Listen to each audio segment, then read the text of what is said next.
Indu Kumar, welcome to yo-yo TV.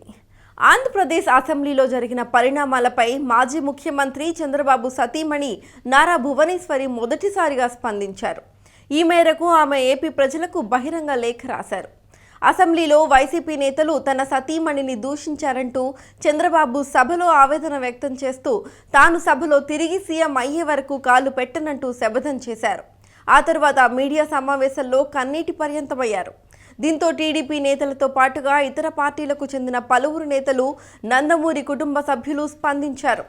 YCP నేతల తీరు పట్ల ఆగ్రహం వ్యక్తం చేశారు. చంద్రబాబు కన్నీరు పెట్టడం పైన పలువురు ఆవేదన వ్యక్తం చేశారు. ఇక ఈ పరిణామాలపైన తాజాగా ఏపీ ప్రజలకు నారా భువనేశ్వరి బహిరంగ లేఖ రాయడం సంచలనం రేపుతోంది.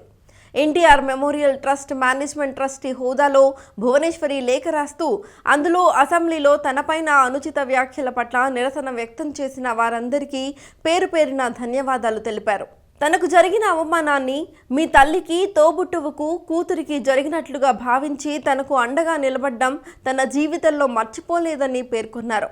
చిన్నతనం నుంచి అమ్మగారు, నాన్నగారు విలువలతో తమను పెంచారని, నేటికి వాటిని పాటిస్తున్నామని చెప్పారు. విలువలతో కూడిన సమాజం కోసం ప్రతి ఒక్కరూ ప్రయత్నం చేయాలని సూచించారు. కష్టాల్లో, ఆపదలో ఉన్న వారికి అండగా నిలవాలని సూచించారు. ఇతరుల వ్యక్తిత్వాన్ని కించపరిచేలా, గౌరవానికి భంగం కలిగించేలా ఎవరూ వ్యవహరించకూడదని హితవు పలికారు. తనకు జరిగిన ఈ అవమానం మరెవరికి జరగకుండా చూడాలని ఆశిస్తున్నట్లు భువనేశ్వరి తన లేఖలో స్పష్టం చేశారు. ఇదిలా ఉంటే ఈ అంశంపైన ఇంకా రాజకీయ రగడ కొనసాగుతోంది. తన సతీమణిని దూషించారంటూ చంద్రబాబు వరద ప్రభావిత ప్రాంతాల్లోనూ ప్రస్తావించారు. వైసీపీ నేతలు మాత్రం తాము అసలు సభలో, బయట ఎక్కడా భువనేశ్వరి పేరు ప్రస్తావించలేదని చెబుతున్నారు. ఇక ఇప్పుడు భువనేశ్వరి బహిరంగ లేఖలో ఎక్కడా పార్టీలు, వ్యక్తుల పేర్లు ప్రస్తావించలేదు.